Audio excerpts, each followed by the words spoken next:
Welcome to the Black Entrepreneur Experience podcast, inside the business, buzz, and brilliance of Black entrepreneurs. Here is your host, Dr. Frances Richards. Innovative Thinkers, episode number 313. Innovative Thinkers. Thank you for joining us as we elevate the Black entrepreneur experience by interviewing CEOs, thought leaders, innovative thinkers, and Black entrepreneurs across the globe. I'm your host, Dr. Frances Richards. Our next guest is a client acquisition and vendor relationship pro, and the company she works for is on a mission of giving startups the resources they need to scale. In her role as an account executive for Kickfurther, welcome Sandra Hamlett. Thank you very much, Dr. Richards. It's great to be here. I'm a huge fan. I've given our audience such a brief bio. Why don't you fill in the gaps and share with our audience what you'd like them to know about Kickfurther? Thank you. Well, Kickfurther was designed to really help consumer products goods company to be able to grow and scale. It was created out of a necessity for a lot of brands. You know, the dream that you have is to grow your company, but the reality is that there's only a certain amount of working capital. And so in 2014, our CEO, Sean DeClerc, actually had a merchandise company and found that as he was getting more orders, it was really hard to keep up with that inventory. And there wasn't a funding mechanism at the time that really was set up for consumer products goods companies. In most cases, you have to pay your supplier or manufacturer to create the goods.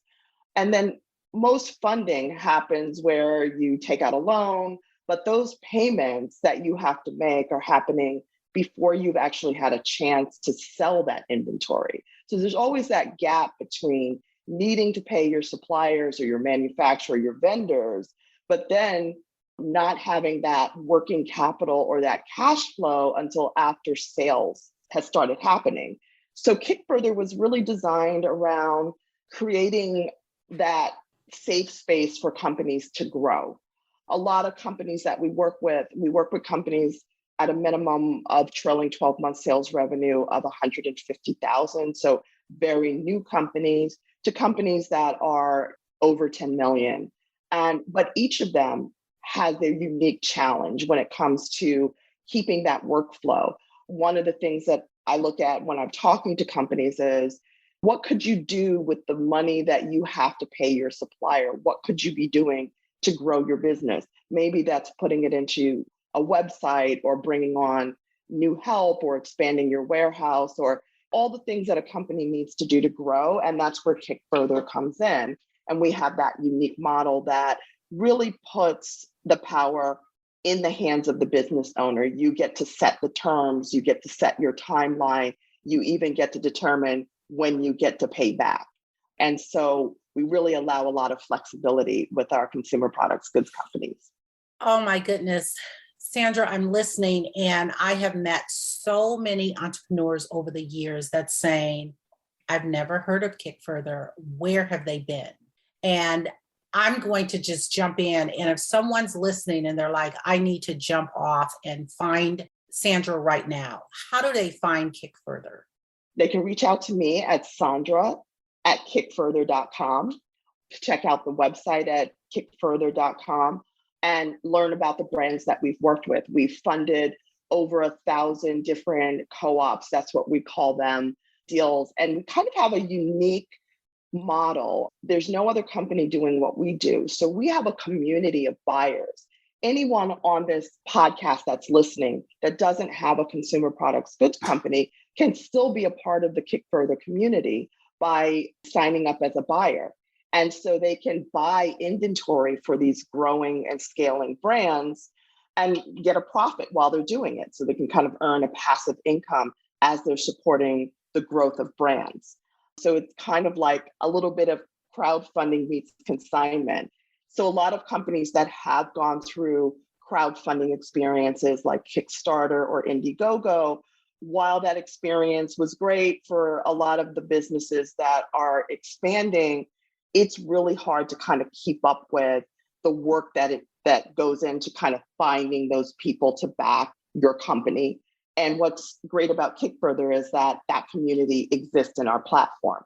So just being on our platform opens you up to a wide range of over 20,000 buyers who have signed up on the platform that are ready to help fund your inventory.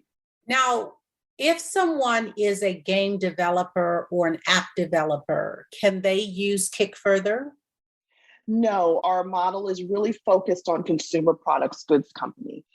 Because of the way that our structure is designed, the actual physical inventory is the collateral that the business is using to fund the deal that they're looking to raise. So it really is connected to whatever their inventory is. So we work with companies, electronics brands, foods and beverages, wellness, supplements, skincare, clothing, any product that you could search on Amazon or that you want to buy for your pet, anything like that, we can do.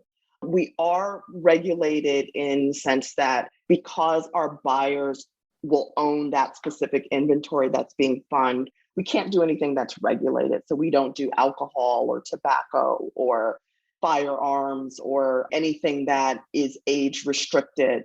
We can do CBD oil, but we can't do marijuana products or cannabis products that have THC that are regulated.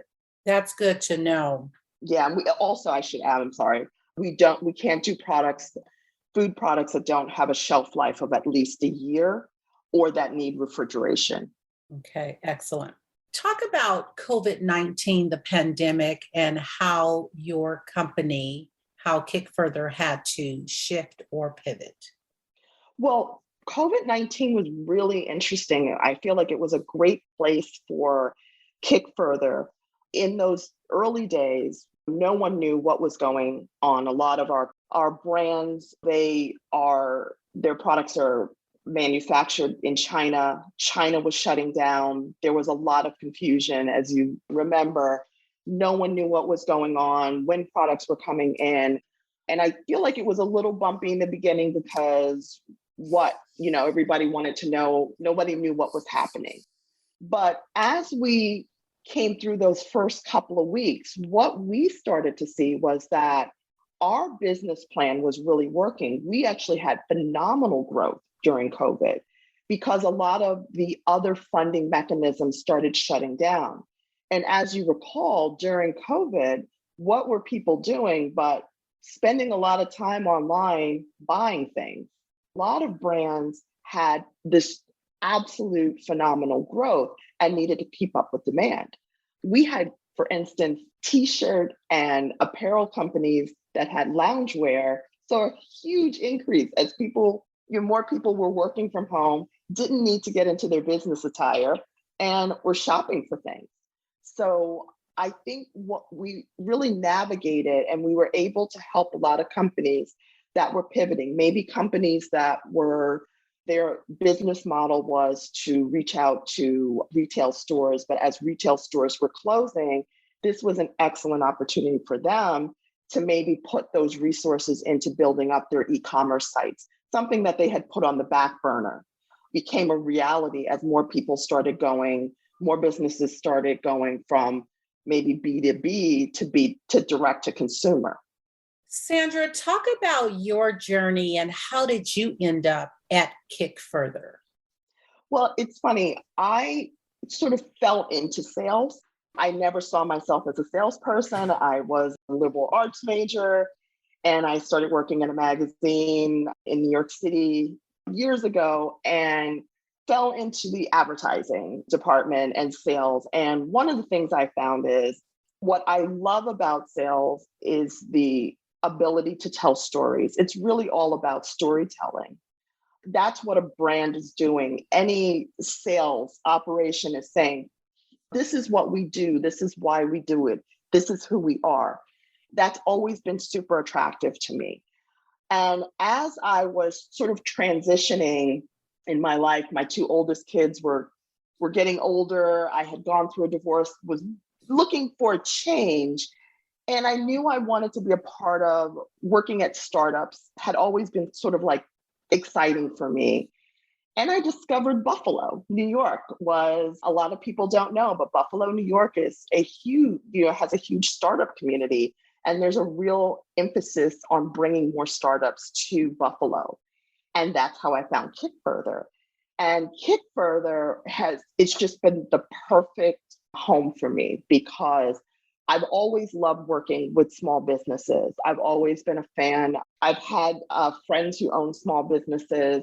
I've worked in different capacities, consulting with small businesses, doing PR for small businesses.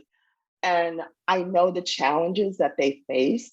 And so for me to come to Kickfurther, it's just been a really great place. I feel like what I do is I really support a brand in a way that they're not going to get from a bank, or they're not going to get from maybe a site online where they can get money, but it's not designed for them. I get to be a part of the growth story.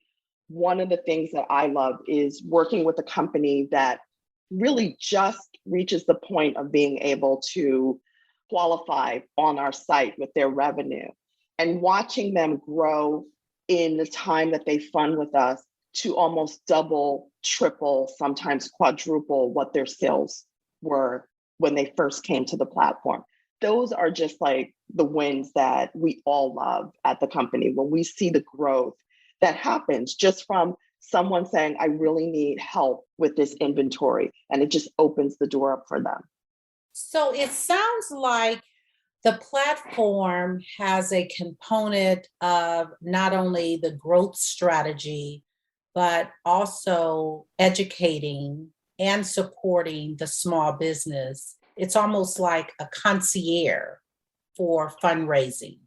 Exactly. So when a brand goes onto the platform to raise a certain amount that they're looking to fund for their inventory, they're getting a chance to introduce the community to the business, what they're looking for, the wins that they've had, their growth strategy, things that they're looking at. And our community of buyers knows that Kickfurther does its due diligence on these companies. They know that when a company is on the platform, that we have done our work. We see that they have a track record of sales. We have verified what their sales are, looking at their different sales channels. We've verified their relationship with their suppliers. They know that we have strategized with them on things like, especially now with the supply chain issues and delays, that we are talking to our companies and making sure that they have thought through their timelines, especially since we know that a lot of companies are facing challenges with getting their inventory into their warehouses because they might be sitting on a boat outside of the port of LA in a container. So I think it's one of the things that I hear from brands, that why they love coming back to Kickfurther, is because they feel like they're heard and they have a partner in their growth strategy. I have brands that I work with that will just call me to just sort of tell me what's going on, get my opinion, strategize about how they should move forward. And that's something that they don't have the opportunity to get with most traditional funding. Are you able to share a story around one of the most successful brands that you have seen on the Kickfurther platform? There are so many. I think the one that really jumps out at me is one that happened around the time that I first started at the company. And it was a brand, Galena Kids. It was a brand formed by two women, and they had this unique idea of having clothing design with famous women on the shirts for girls. And it was like empowerment for girls. So they had one with Rosa Parks and Ruth Bader Ginsburg and all these famous women because they wanted representation. It was phenomenal to watch them come onto the platform in, I would say, I think they did their first deal with us right around COVID. It was right at COVID, probably like February, March of 2020. And to watch them go from doing one co-op to doing 8 in 1 year because of the growth that they had. They ended up doing Good Morning America. They started out with doing just the t-shirts to children's pajamas and other features, and they just couldn't keep up with the demand for their product. And it was great because when they came on, it was just, they weren't sure about the platform. They found it very unique, didn't realize just the potential that existed for their brand. And there are so many others that I could give you examples of. And it's just, for us, it's always exciting to work with companies that aren't sure about, if they're not even sure they're going to be able to fund, but they always do fund. And then they go, oh my God, it funds so quick. And they're just amazed. I mean, we can fund, let's say, a new company that's raising $20,000 or $30,000. We can fund that in seconds. I had a client recently who was starting out with a smaller deal that she was doing on the platform, and it's a woman-owned beauty company. And I told her it would fund fast. When it was launching at 5 p.m., she said she set up at her computer to watch it fund, and she got distracted for a minute, came back at 5:02, and it had funded. And she called me up and she said, oh my God, I couldn't believe it. I'm amazed that it funded so quickly. That is awesome. There's an art to fundraising.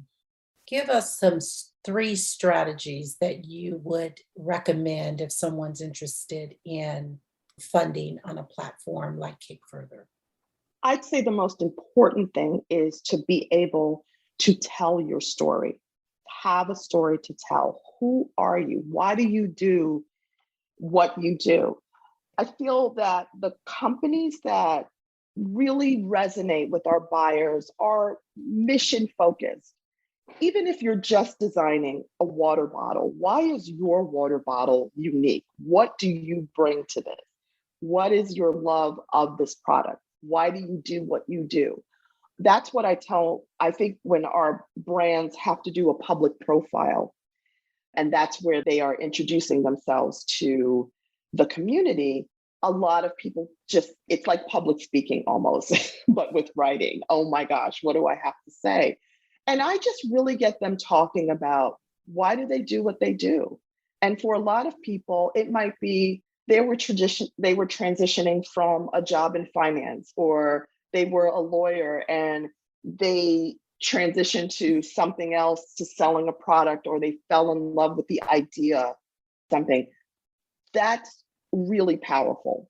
Those kinds of things are really powerful. And I think when you can bring that passion out for your product and for your business and the excitement that you have, I think they're just ready to jump in and say, okay, I'm really ready to support this brand. What should our audience know about crowdfunding or raising funds on a platform that they don't know that they should know? Well, see, Kickfurther is really unique in that, unlike other platforms where you have to kind of go out and solicit those people to join. Let's say you're on Kickstarter, you kind of have to do a lot of that work in bringing those people to your Kickstarter campaign to help support your campaign that you're doing. And it's a lot of work. And I mean, one of the things that I would hear when I would introduce Kickfurther is that they would think, oh my gosh, crowdfunding, that was so much work. I don't think I ever want to do that again. But Kickfurther is unique in that we've paired those buyers who are really interested in funding inventory. I mean, what could be more unique than that? Here's a community of people who understand the risk that's involved in funding inventory, who want to support small businesses and brands. And we just allow them to come on the platform, introduce themselves, and our community is ready to support them. And I think the other thing that we do, where there's a real connection between the brands and the buyers that are buying into those brands. So when a brand comes on for the first time, that's usually that they have to introduce themselves. Our community might not know you. Maybe they know your product. Maybe they don't. They're coming in, they're funding your inventory, but when they come back again, there's a level of excitement from our buyers that's really unique. Oh my gosh, I'm so glad to see you. They'll even vouch for this company and say, these guys are great. You should all jump in on this deal. So there's a lot of support, not just from the Kickfurther team, but the Kickfurther community. And if someone is interested in connecting with Kickfurther and they're saying, I want to start a campaign, what is the prerequisites in terms of how long you need to be in business? Or is there a certain amount of inventory that you have to have on hand in order to start a campaign? So when we look at companies, the requirement is really revenue based. So you could be a brand new company, but as long as you're hitting that minimum sales revenue of 150,000, and some companies hit that very quickly. I have a company that I'm working with now. They just started in June and they're already over that. They just happen to have a really great product that people are super interested and they're growing quickly. The other thing that we look at is how a company is warehousing. So we do have a requirement for companies that are between 150,000 and 450,000 in sales revenue, that they be using a third-party logistics company. And any company that's over that 450,000, they can either be using a third-party logistics company or they can self-warehouse. And the reason we do that is because that inventory is the collateral for this deal and for the buyers of this inventory. So having a third-party logistics company it mitigates the risk to the community. There's a location that is being governed by a third party that the inventory is going to be going through. We also do require that a company have at least one successful production run with their vendor. We don't want a situation where they're just trying out a vendor for the first time and things can happen. They should at least have one trial run. And we can do many different types of product. So there are some cases where it's very easy. There's one manufacturer that's making the product and that's one supplier. But then when you get to companies, for instance, that might be making a food product where they might be getting the ingredients together, buying the jars or the wrappers, and there's a lot of different vendors. So we can work with companies that actually self-manufacture their products. So we're able to finance them as well.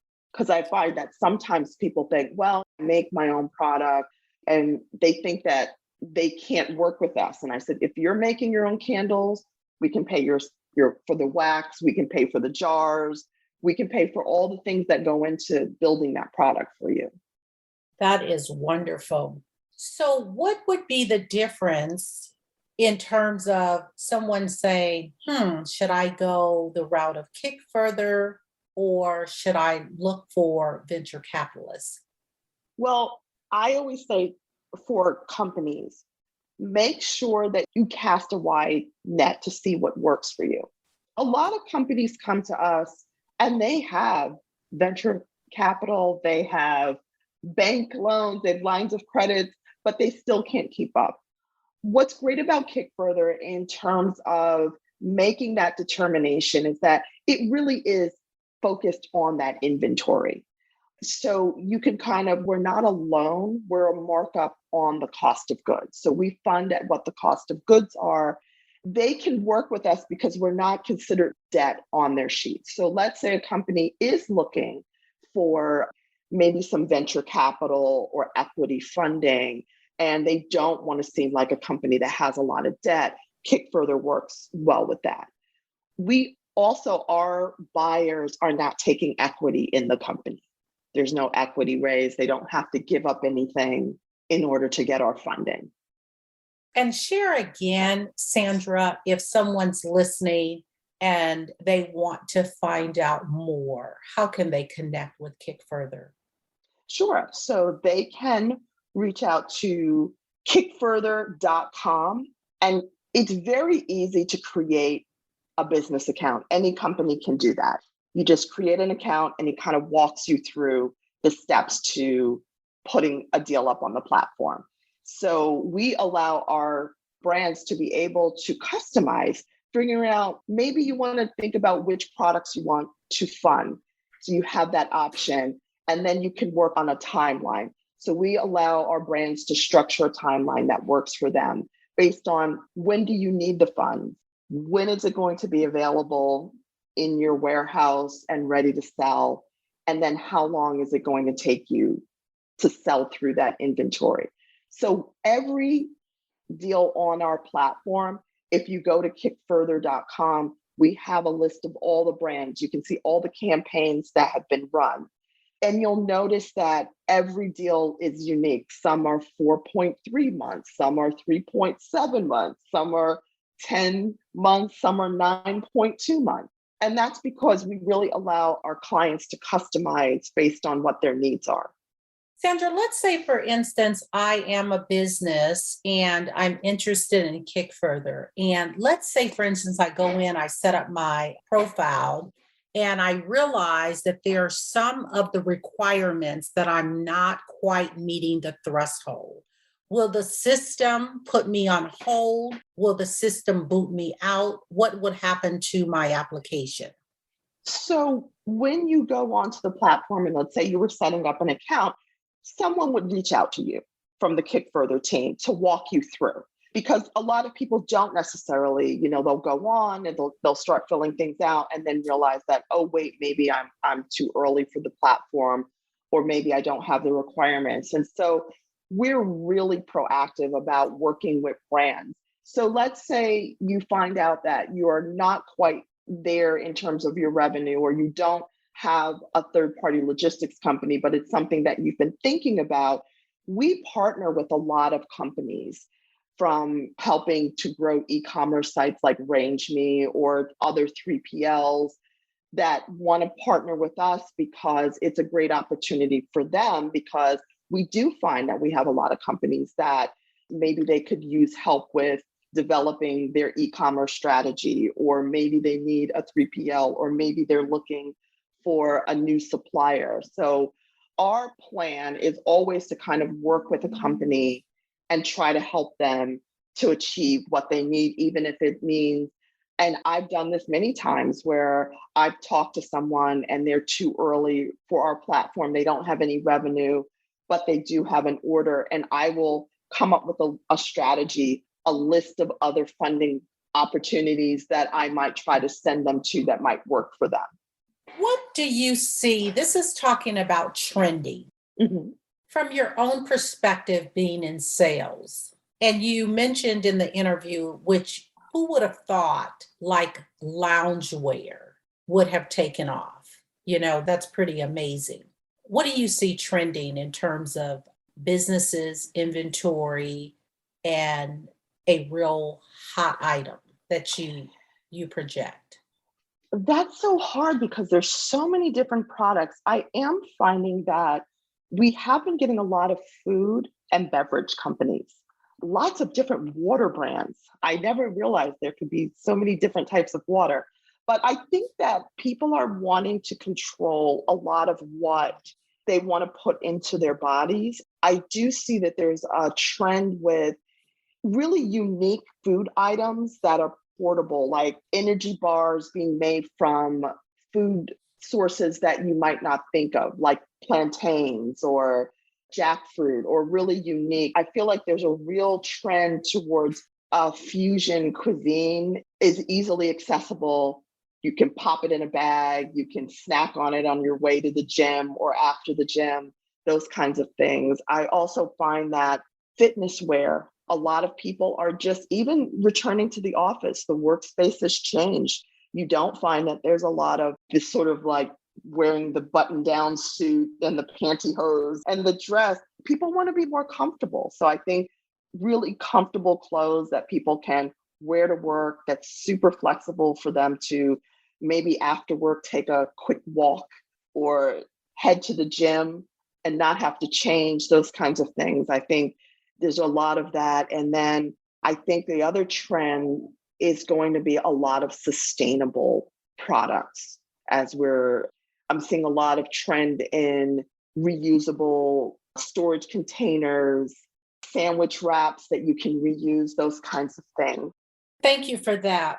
We always like to have an attitude of gratitude. So why don't you fill in the blank? Sure.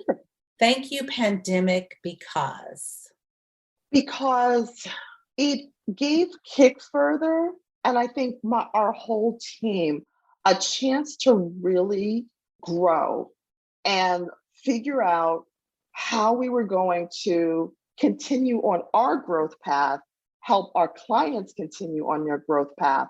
And I think it really allowed us to just kind of see that our model really works.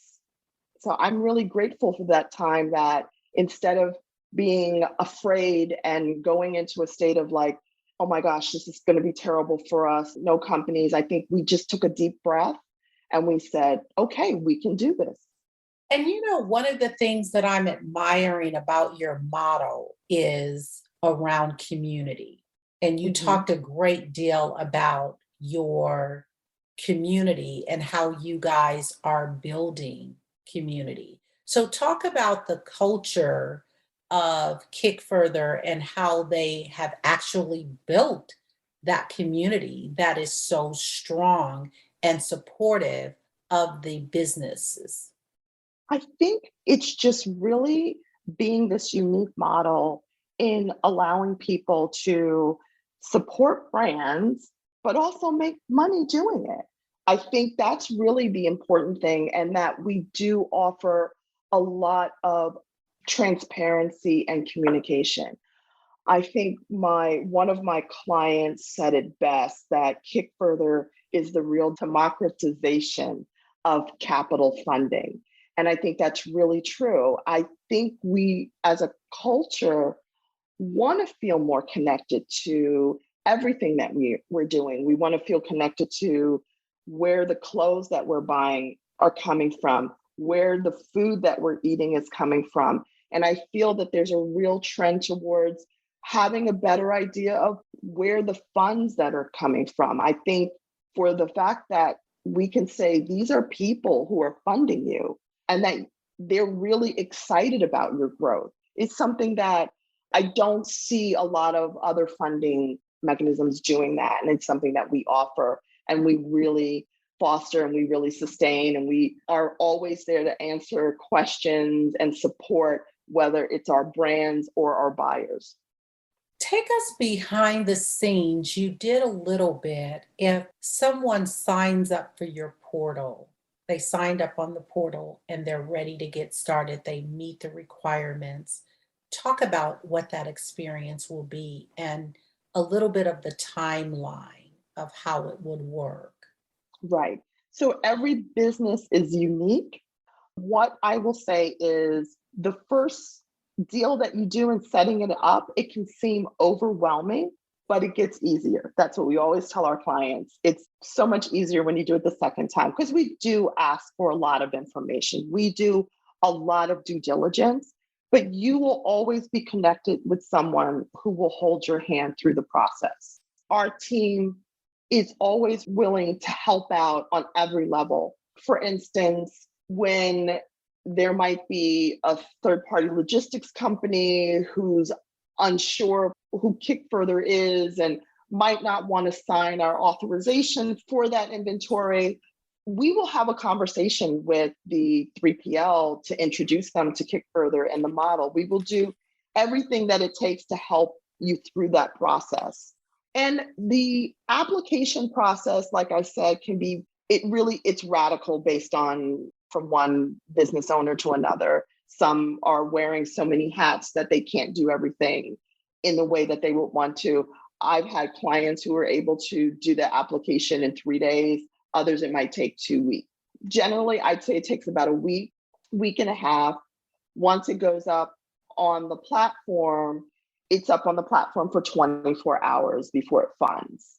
It will be up what's called upcoming status, and we allow our more active buyers to fund up to half the amount, and then it goes live the next day at 5 p.m. Eastern time. And that's generally how we structure in the deal. And clients who get their funds, we either pay them, reimburse them for what they paid their supplier, or we pay their supplier directly. Talk about your CEO. That Oh, is just a brilliant model. So give our audience just a little bit of the CEO behind Kickfurther. sure. So Sean DeClerc, actually, his family had worked in supply chain. And so he kind of had sort of a head start in sort of jumping into what it takes to run a consumer products goods company. And he had a merchandise company and kind of like had gone to college and then left and kind of wanted to do the business thing and had this brilliant idea because of a problem he was having.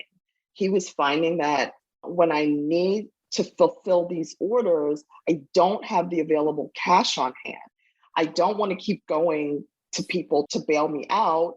Also, traditional loan structures, even if it's a merchant cash advance or a line of credit, an early company or a young founder, it's not so easy to get funding from a bank.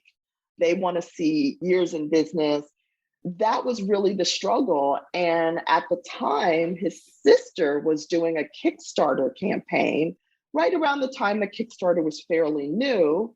And that's where the inspiration happened, where he thought, gosh, there should be some kind of crowdfunding thing for consumer products business. And that's where it took off.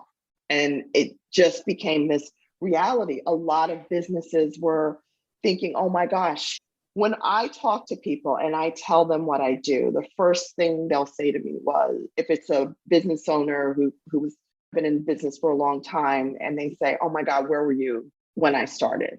Or ones that started a business and it failed. And it was the same thing for Sean. We just started to see there was this real connection with companies saying, that works for me. If I could get the money and then I could pay back once I have sold my product, that would be the perfect balance. I think right now where Kickfurther is, we have found the real spot of like how to structure and how to work with clients. I think you have found that secret sauce that businesses with inventory is looking for. So that's awesome. Sandra, if you conducted this interview, what is the one question that you would have asked yourself? I want you to ask the question and answer it. Sure. One of the things I think probably when I'm introducing the platform to people is, am I going to fund? That's the biggest question. What if I don't fund? And we have success in funding, like more than 90% of the time.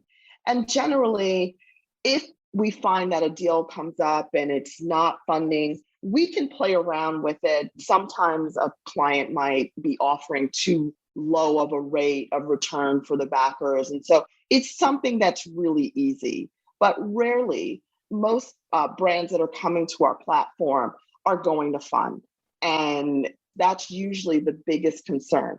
And I think it comes down to just a natural human instinct. What if they don't like me? What if they don't like my product? What if they don't? And I always say, like, our buyers are really good at looking at a company and saying, okay, I mean, they'll do their research on their own. They'll check out the website of the company, see the growth, look for the product and go, yeah, that's great.